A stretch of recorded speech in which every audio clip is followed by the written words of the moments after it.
Grace खराब हुआ है, असम्बली बिल्डिंग का वक़ार खराब हुआ है। मुज़म्मिल सोहरावर्दी साहब, पिछली हुकूमत को हमने देखा कि हर बार ताने दिए जाते रहे इस हुकूमत की जानिब से, इन जमातों की जानिब से कि ऑर्डिनेंस फैक्ट्री लगाई हुई है। आज एक ऑर्डिनेंस हमने भी देखा कि पंजाब असम्बली को महकमा कानून के मातहत कर दिया गया, जिसके नतीजे में असम्बली की खुद मुख्तार हैसियत ख़त्म हो गई। आप इस इक़दाम को, इस ऑर्डिनेंस को कैसे देख रहे हैं?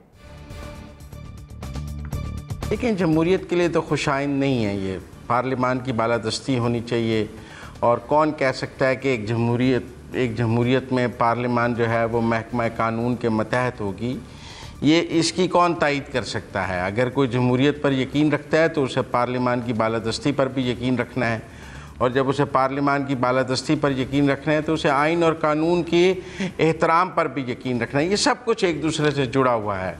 पार्लिमान की बालादस्ती तब तक है जब तक आइन और कानून की हुक्मरानी है। जब आप आइन और कानून से हटेंगे तो वही पार्लिमान बेमानी और बेवकत हो जाएगी। ये पंजाब में कोई पहली दफ़ा तो नहीं हुआ है। क्या वज़ीर आला के इंतखाब पर भी परवेज़ इलाही यही नहीं कर रहे थे? इस मुल्क में 1.5 माह तक सूबे में वज़ीर आला का इंतखाब ही नहीं हो सका था, क्योंकि वो ख़ुद उम्मीदवार थे, वोट पूरे नहीं थे, प्रॉब्लम में थी। वरना एक दिन में बुला के वज़ीर आला का इंतखाब करते, किसी ड्रामे की कोई ज़रूरत ही नहीं थी।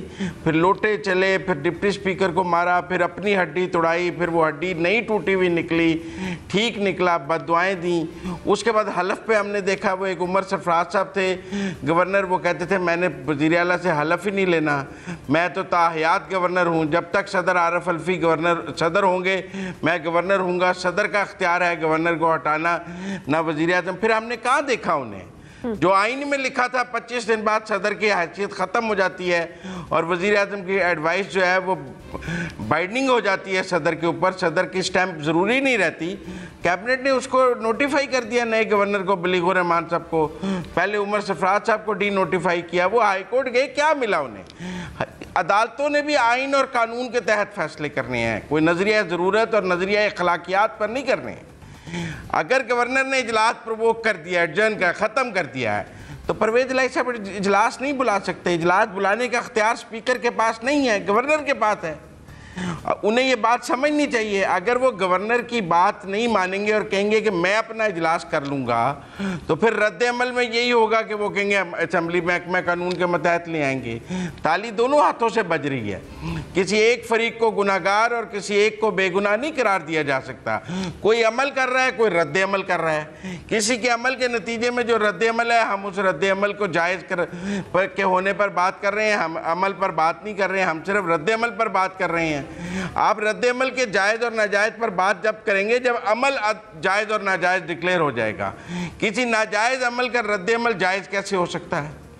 किसी गैर आइनी अमल का रद्द अमल आइनी कैसे हो सकता है? तो इसलिए मैं समझता हूँ कि वाकई जो पिछले पंजाब में देखे ना, अब जो मोहम्मद खान भट्टी साहब कर रहे हैं बतौर सेक्रेटरी असम्बली, वो भी जो है वो बाद में पता लगा वो तो चौधरी परवेज़ इलाही साहब की, उनके घर वाले जो हैं उनकी शुगर मिलों में हिस्सेदार भी हैं।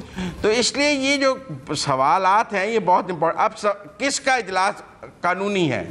उसका जिसका इजलास गवर्नर ने बुलाया हुआ है, जिसका इजलास स्पीकर ने बुलाया है या सेक्रेटरी असम्बली ने बुलाया है, वो गैर आइनी गैर कानूनी है, उनके पास अख्तियार नहीं है। इसलिए स्पीकर को पता समझ होनी चाहिए कि वो गवर्नर की बालादस्ती है, जैसे ऊपर सदर की बालादस्ती है। एक स्टेज पे जाके गवर्नर जो है वो बेमानी हो जाता है वज़ीर आला के सामने। एक स्टेज पे आके गवर्नर बेमानी हो जाएगा असेंबली के सामने, जब कोई असेंबली 2 दफा एक बिल पास कर देगी, फिर गवर्नर रोक नहीं सकता। आइन में बिल्कुल वाज़ेह लिखा है, लेकिन अगर लोग आइन को छोड़कर किसी और तरफ गुफ्तगू लेके जाना चाहते हैं तो वो उनकी मर्जी। आपका पॉइंट आ गया मुज़म्मिल सोहरावर्दी साहब।